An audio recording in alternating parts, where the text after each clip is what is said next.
Have you ever sat down and thought, if I won the lottery, I would travel the world? Or perhaps you looked back at a mistake and said, if I had studied harder, I would have passed the exam. These sentences are part of the conditionals, a special area of English grammar that allows us to explore imaginary worlds and past possibilities.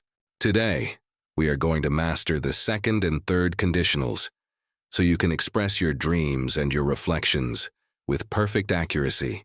Let's dive in! Let's start with the second conditional. This is the dreamer's tense. We use it to talk about situations that are unlikely or impossible in the present or the future. Think of it as a hypothetical present. The formula is simple: if plus the past simple followed by would and the base verb. For example, if I had more time, I would learn a new language. In reality, I don't have more time, but I am imagining a different version of today. A very common mistake is using will instead of would. Remember, because the situation is imaginary, we stay in the imaginary past.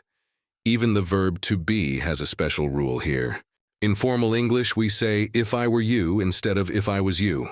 For example, if I were the president, I would change the law. This structure shows that you are discussing a theory, not a fact.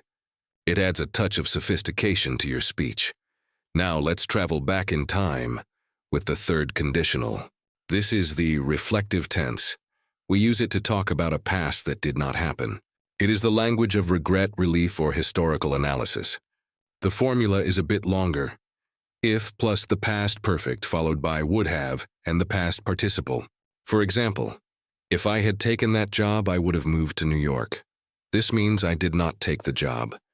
And I did not move to New York. I am simply looking back at a closed door in the past.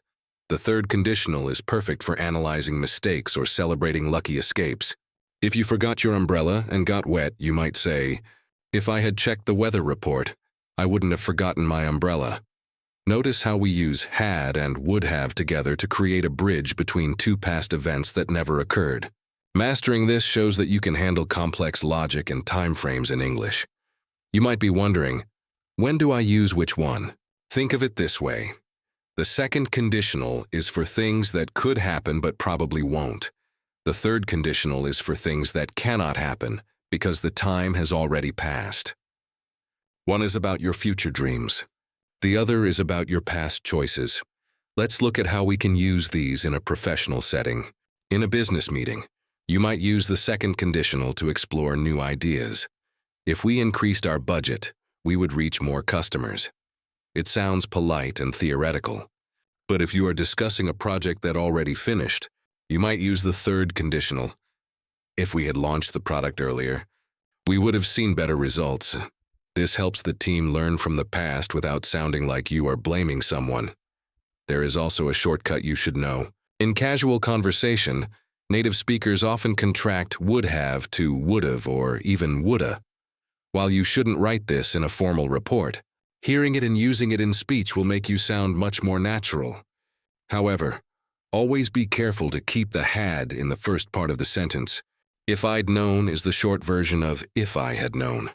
To wrap this up, remember, use the second conditional for present or future dreams. If I had, I would. Use the third conditional for past reflections. If I had been, I would have been. These structures are the keys to a deeper level of communication. They allow you to share not just what is happening, but what you think and feel about what might have been. Are you ready for the final challenge? I want you to imagine you could travel back in time to meet anyone from history. Who would it be? Use the second conditional. If I could meet anyone from history, I would meet. Or think of a small choice you made yesterday. How would your day have changed? Use the third conditional. If I hadn't, I would have. Write your sentences in the comments below, and I will be checking to see who has mastered the what-if world of English. If you found this deep dive into conditionals helpful, make sure to hit the like button and subscribe for more masterclasses.